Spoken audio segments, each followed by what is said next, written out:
So I've always liked when other YouTubers, do a quick bookshelf tour. My bookshelf kind of grew based on the inspiration of seeing other people's. I think what I have at no other bookshelf. Welcome back to the Muscle Code YouTube channel. I'm a little casual today, so don't mind me. It's been a little bit of a busy week, but it is still kind of a cool vintage shirt. Today we're going back to the book top 5 books that I wasn't crazy about that most people seem to like, and we'll jump right into it with number 3, which is The Name of the Wind by Patrick Rothfuss. A quick backstory before I explain my thoughts on this book. This entire bookshelf grew from basically just the 5 Game of Thrones books. I really liked The Song of Ice and Fire. I liked it so much I kept reading them over and over. And it got to a point where I couldn't read them anymore. So I embarked on a journey to say, okay, let me see if I can read some other popular series. Maybe I can find a replacement. So my journey started, the very first book I read on this quest to find a replacement series or one on par with A Song of Ice and Fire, started with The Name of the Wind. I just thought that the cover looked cool. Based on the research I did, most people seem to have liked it. It was compared to A Song of Ice and Fire. It was on lists, books to read when you can't read A Song of Ice and Game of Thrones anymore. So I gave it a shot, and it didn't quite live up to my expectations. I was not an amateur reader, but a new hardcore reader at that point in time, because this was my first book since what I just explained. But it didn't live up to my expectations. You can see Patrick Rothfuss's literary talent, his writing talent. I like him as a guy. I like him as an author. I like his writing style. I think someone explained he's the Charles Dickens of the fantasy genre, and I can see that. But the story just didn't compare to a lot of the stories that follow that I've really gotten into. Discworld, some of Brandon Sanderson's stuff, Agatha Christie. The story wasn't quite there. It dragged in some places, I thought.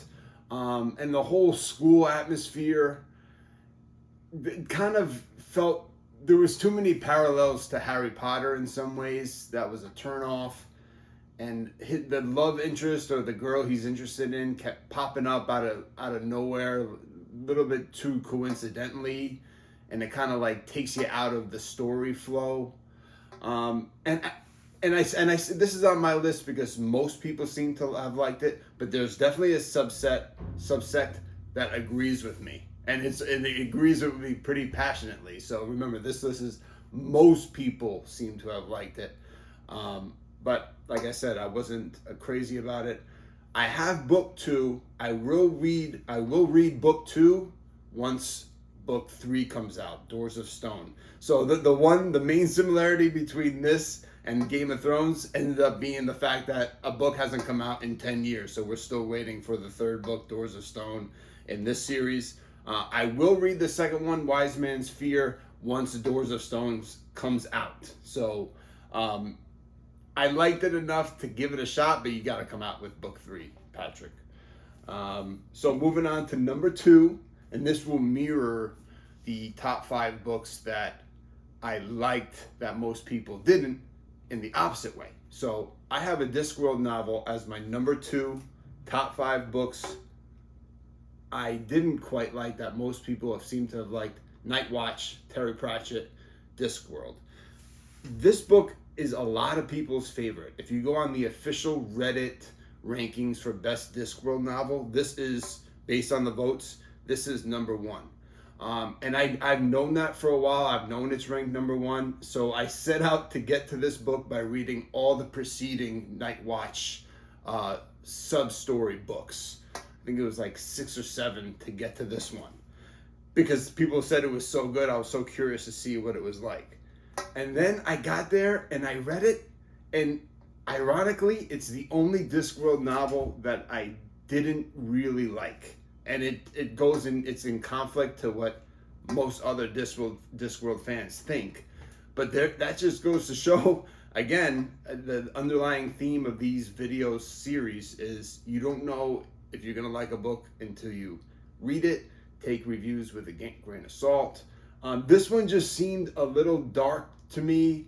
There's some time travel elements to it, and I don't know, time travel is not really my thing, and it just seemed darker. It didn't have the fun of some of the other books that I've read, the other Discworld books that I've read. It just seemed a little darker, a little too convoluted in terms of the map of Ankh-Morpork.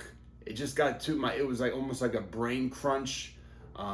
Great detail on Pratchett's part, but it just got a little too detailed oriented with where the streets were and you know where the barricades were with this mini war that they were kind of fighting.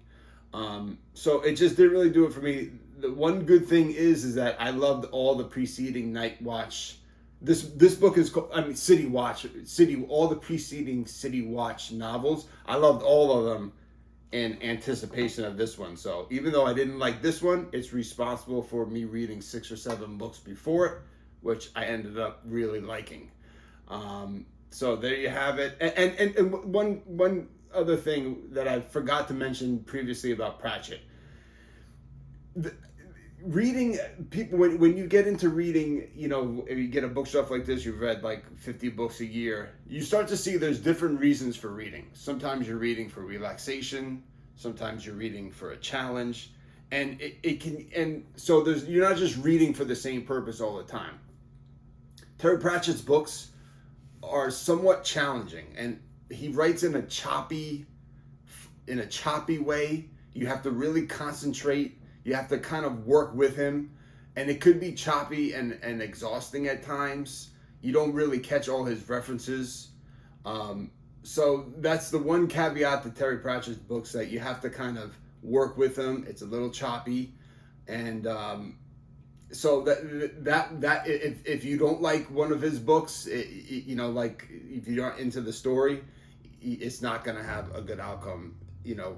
So keep that in mind if you try any Discworld novels. But anyway, that's my thought. I forgot to mention that in the last video. I just wanted to get that out there, that his writing is a little, you know, the satire and the references could fly over your head, but just keep going.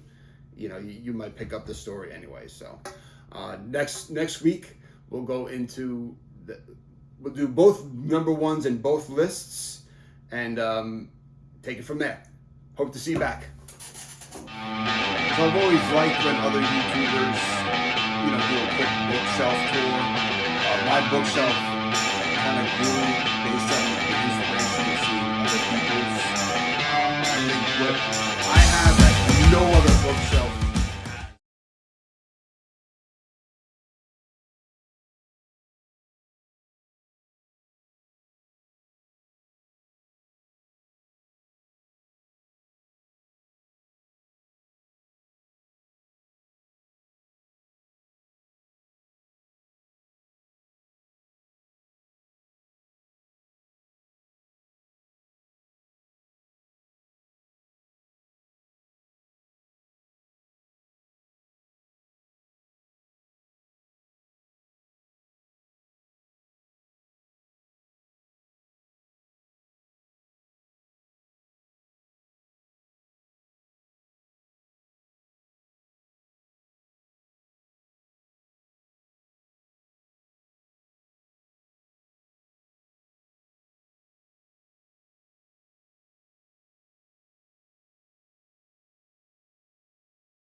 So I've always liked when other YouTubers, you know, do a quick bookshelf tour.